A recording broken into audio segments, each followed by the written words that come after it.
Many decluttering plans don't fall apart because they're too small, but because they quietly expect us to live at a pace we no longer keep. Robert notices this one afternoon when he stops halfway through what he meant to finish. Nothing dramatic. He simply reaches a point where his energy shifts, and the plan in front of him doesn't seem to notice. He's in his early 70s, living alone now in a quiet, well-worn home after the loss of his spouse. His days are steady, familiar, and intentionally unhurried. But the plan he started still seems to expect the rhythm of a different life. He's been here before. The beginning always feels hopeful, clear, even energizing. But somewhere along the way, the plan keeps moving while he doesn't.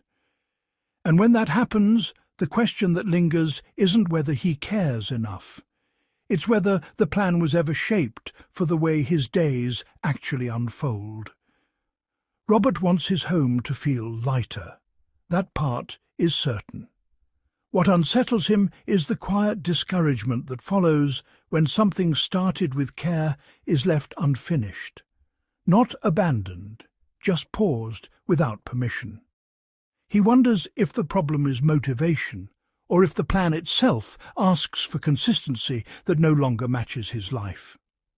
This episode begins in that pause, not to push past it, but to treat it with respect. A plan worth finishing after 60 doesn't demand constant momentum. It allows for fluctuation. It forgives stopping. It's shaped around energy, not ideals. And if this way of thinking already feels familiar or relieving, you're welcome to stay connected, liking the video or subscribing, not out of obligation, but so you can return to these reflections when they feel useful. This is the kind of space we hold on Wise Aging Seniors. A shared place for people navigating later life with care, whether living alone, with support, or somewhere in between.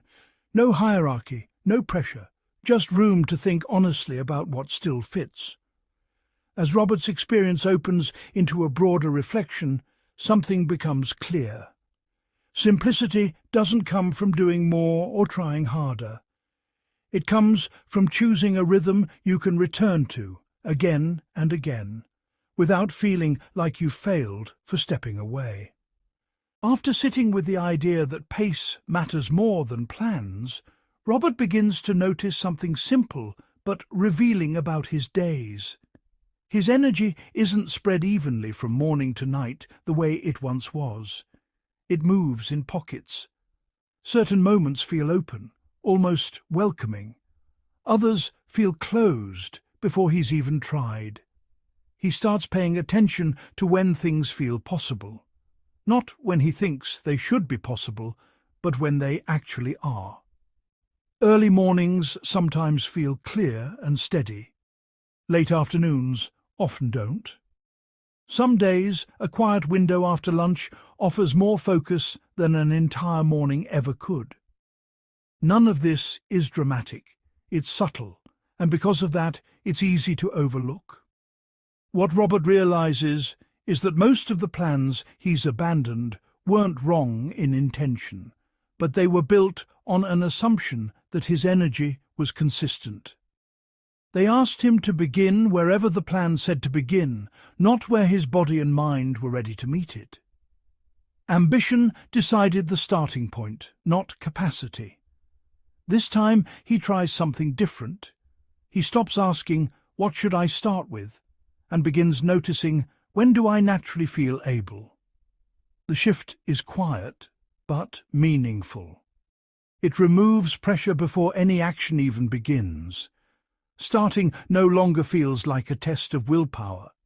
It feels like a response to readiness. He notices how different the experience is when he works with those open moments instead of against the closed ones. There's less resistance, less internal negotiation. He doesn't need to convince himself to begin.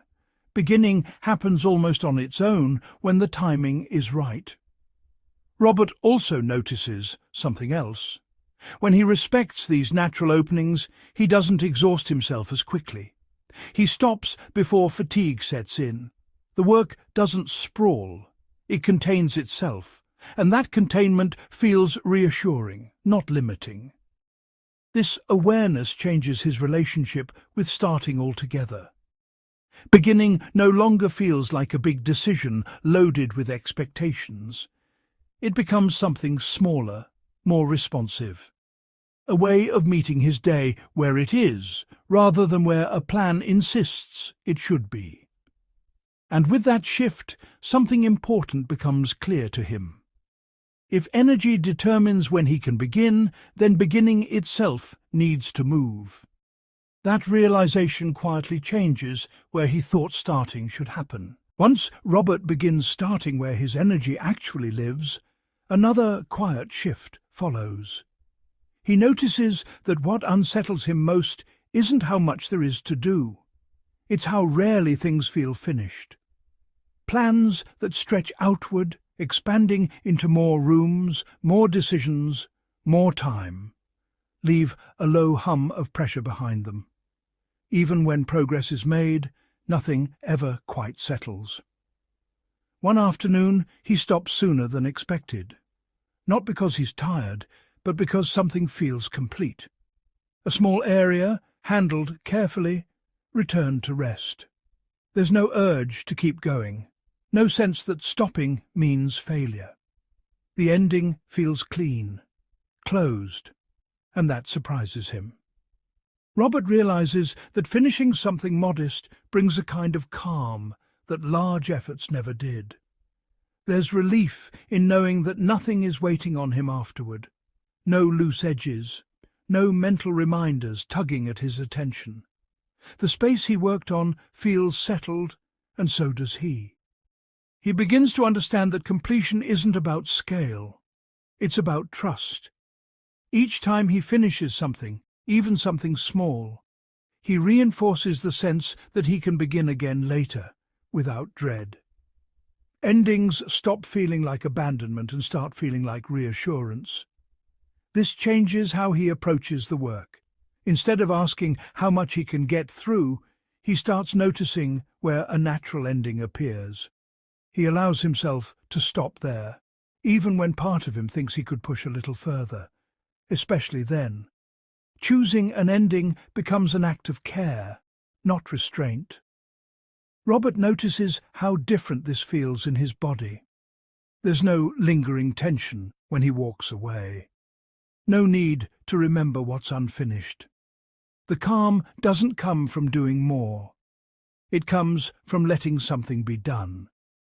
Over time, these small completions begin to shape his confidence.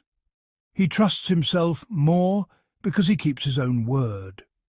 When he begins, he knows he'll also end, not perfectly, but deliberately. That reliability feels grounding in a way productivity never did. And with each modest finish, something unexpected happens. The pressure that once followed him from room to room starts to fade. In its place is a quieter feeling, the ease that comes from knowing something has truly been completed, and that nothing more is being asked right now. As Robert grows more comfortable finishing small and stopping cleanly, he begins to notice another quiet strain that had been built into most of the plans he tried to follow. They didn't just encourage momentum, they depended on it. Pausing wasn't accounted for. Rest wasn't included. And over time, that absence is what caused the plans to collapse. He remembers how stopping used to feel, like falling behind, like losing ground. Even a single missed day carried a sense of failure that made returning harder than continuing ever was. The plan didn't bend when his energy did, so eventually he stepped away from it altogether. What changes now is his understanding of pause itself. Rest, he realizes, isn't an interruption of progress. It's what allows progress to continue without strain. When he allows himself to stop before exhaustion, the desire to return stays intact. Nothing feels broken by the pause. Nothing needs to be repaired before he can begin again. Robert starts leaving space on purpose. Days where nothing is done. Moments where the plan simply waits. And to his surprise, those gaps don't weaken the process. They stabilize it. He no longer carries the plan around in his head, calculating what he owes it next. It rests alongside him rather than pressing forward without regard for his pace. There's a deep relief in releasing guilt around stopping. He notices how much lighter the work feels when rest is permitted instead of negotiated. Pauses no longer signal the end of effort. They become part of the rhythm, like breathing in and out, rather than holding tension indefinitely. He also notices how his body responds. Less tightness, less resistance. When he returns, he does so willingly, not defensively. The work meets him where he is instead of demanding he catch up. This shift reshapes how the entire plan feels. It no longer hangs over him as something fragile that must be protected by constant attention. It feels durable, able to withstand silence, stillness, and time. Robert realizes that a plan that survives pause is one he can actually live with, one that respects rest as much as effort. And with that permission firmly in place, the plan changes from something he manages into something that moves with him. That permission reshapes everything. Because once stopping no longer threatens continuation, the plan finally feels like it belongs to his life. As the plan begins to feel more flexible, Robert notices something else that used to quietly undo his efforts. Absence. Not stopping itself, but the way plans reacted when he stepped away. Most systems treated any break as a setback. Miss a day, lose ground. Pause too long, start over. Over time, that punishment made returning feel heavier than continuing ever was. Robert remembers how often a short absence turned into a long one. Not because he didn't want to come back, but because it felt like the plan had moved on without him. The moment he stepped away, momentum became something to recover instead of something to trust. And that made returning feel like admitting failure. Now, with a gentler approach in place, he notices a different response. When he steps away, nothing is lost. The plan doesn't collapse. The space doesn't demand repayment. When he returns, he doesn't have to rebuild confidence or re-establish order. He simply resumes where he is. This realization changes everything. Returning becomes easy because it isn't loaded with consequence. He no longer feels the need to protect momentum at all costs. In fact, he begins to see that momentum was never the most important thing. Continuity was. Robert starts valuing return over progress. Even a small return matters more than a large push followed by exhaustion. The plan holds space for him whether he shows up today or later in the week. That steadiness invites him back rather than shaming him for leaving. He notices how different his inner dialogue sounds now. There's no tally of missed days, no sense of debt, just a quiet invitation to continue when it feels right. That invitation is powerful because it's patient. It doesn't expire. As a result, returning becomes something he trusts himself to do. The fear of falling behind dissolves because there is no behind to fall into. The plan exists as a place he can re-enter, not a path he must stay on without pause. This shift releases the last pressure he didn't realize he was carrying. Without the demand to keep momentum alive, the process becomes sustainable. It adapts to his life instead of competing with it. And with that change, something settles in him. For the first time, the plan doesn't feel fragile or demanding. It feels possible again, because it allows him to leave and return without consequence. As the process grows steadier, Robert begins listening less to plans and more to the house itself. He notices that spaces communicate in subtle ways when they've reached a natural stopping point. Not because everything is done, but because something has settled. There are moments when a room feels calm, even though it isn't perfect. A surface is clearer. Movement feels easier. The air in the space seems to soften. Robert starts to recognize this feeling as a signal, a quiet confirmation that enough has been done for now. In the past, he would have pushed past that moment, continued simply because the plan said to, finished the list, used up whatever energy remained. But now he pauses when that sense of settlement appears. He stops before exhaustion, not after it. This change feels subtle, but it has a noticeable effect. When he stops early, he leaves the space with a sense of respect rather than depletion. The work doesn't linger in his body's tension. It rests. And because it rests, returning later doesn't feel like starting from behind. Robert realizes that perfection was never the goal. Responsiveness was. When he allows the home to indicate completion, the work stays contained. It doesn't sprawl into the rest of his day. The space remains welcoming rather than demanding.